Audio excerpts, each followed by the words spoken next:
Good morning. I'm Greg Surratt, and this is Worry Free Wednesday. And it's also my birthday. Actually, it's not my birthday today when you get this, which is actually tomorrow, but when I recorded it, which is today for me, it's my birthday. Does that make sense? So I thought I'd take just a minute and maybe do a little reflection on that, see if I can make application to Worry Free Wednesday for you. So I looked at my birthday. You know, you Google the day that you were born and what all happened on that day. And honestly, not a lot happened on my birthday. Little Richard released his hit Tutti Frutti, which was at the beginning of rock and roll. On my birthday, January the 14th, in 1967, they kicked off the Summer of Love with a human bee in. It was kind of the beginning of the whole hippie thing. California had just banned LSD. Timothy Leary, one of the speakers, encouraged everyone to turn on, tune in, and drop out. It was at Golden Gate Park, a lot of good music, Grateful Dead, Santana, Steve Miller Band. That's about it. That's about all I could find. So, what famous people were born on my birthday? Not a lot. Mark Antony, who was a general for Julius Caesar, lived just before the time of Jesus, very much involved in turning Rome from kind of a democracy into a dictatorship. Ultimately married Cleopatra, and it didn't end well for them. Coming to a little bit more modern times, there was James Todd Smith. A lot of you know him as LL Cool J. Ladies love Cool James. And he was one of the first rappers. Some of you know him better as Sam Hanna on NCIS. Dave Grohl was born on January 14th. Foo Fighters, Nirvana, Smells Like Teen Spirit. Well, you know, my birth was remarkable and unremarkable at the same time. My father was a traveling evangelist at the time. He didn't have a home. They didn't have a place, you know, home address where you called home. And so he just stopped in my mother's hometown, a dusty little cow town, Woodward, Oklahoma, in western Oklahoma. And she had me.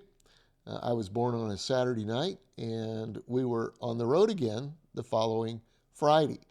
The first few years of my life were lived in a new town every 2 weeks. And finally, Dad settled down, started to pastor a church in Denver, Colorado when I was about 5, and I was there for the next 15 years. So that's kind of what I know.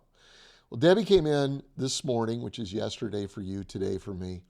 And we're getting ready to go to morning prayer. And I'm brushing my teeth, and she comes in, gives me a hug, and says, "Happy birthday. Do you feel older?"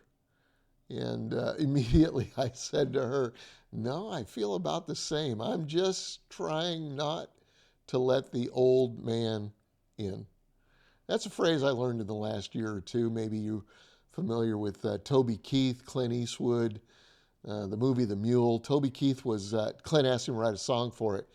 And Toby said, "Man, you're 90, I think, 88, 90 when he made the movie." And he said, "How do you stay fresh?" And Clint Eastwood said, "You just don't let the old man in." To which Toby Keith said, "That's the song."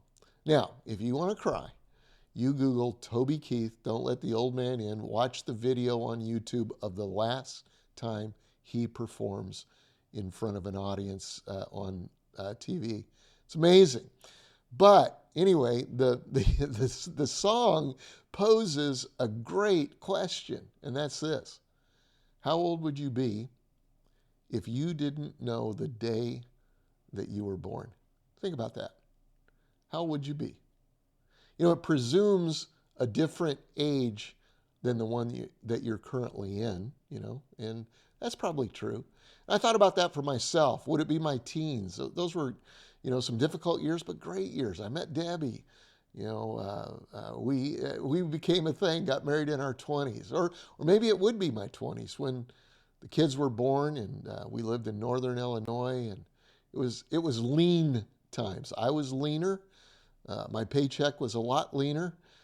lean times, but good times. And there are some of you who watch this on Wednesdays who became our friends during that time.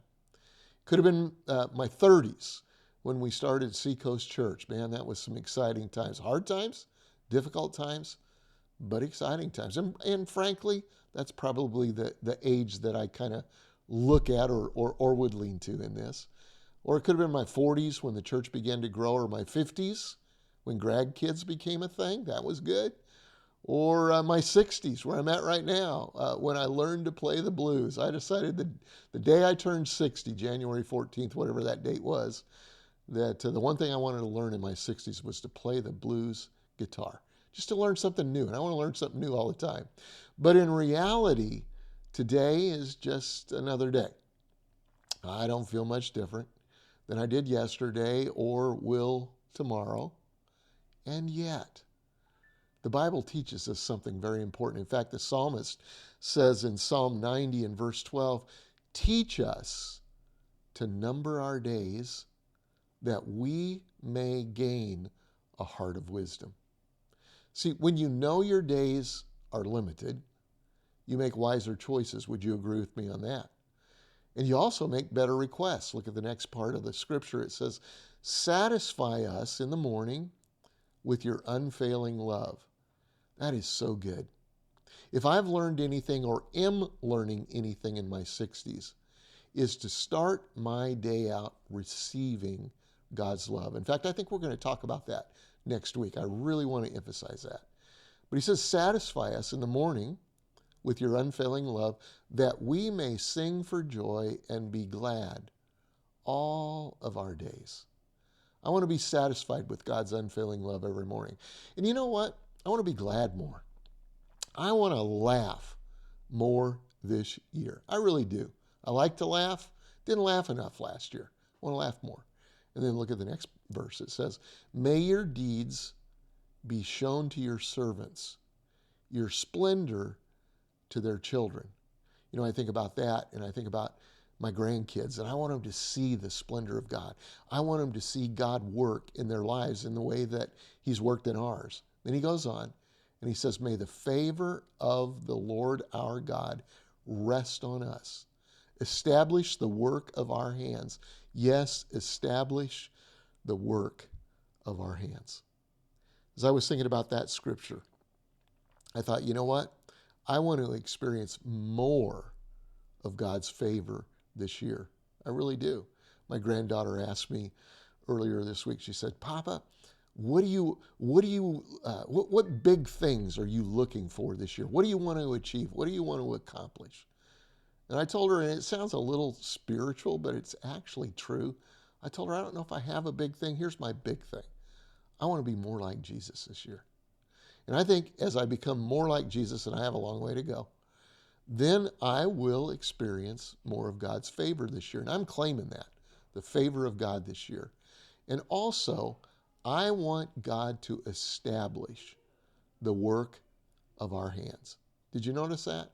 The work of our hands. I want what I do right now, I want it to last.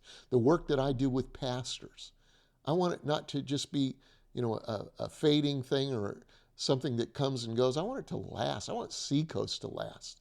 I want God to establish the work of our hands.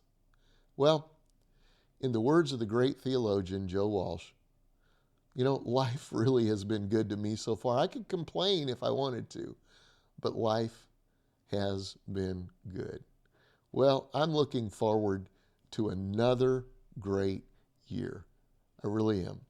It starts today, and it starts by crushing Worry-Free Wednesday together. There it is. Are you in? You want to crush it with me today? Well, listen, if you enjoy these short, encouraging videos, why don't you like, comment, share, and subscribe? And until next time, how about we worry less, live more, and let's not just have a good day. Let's make it a great worry-free Wednesday.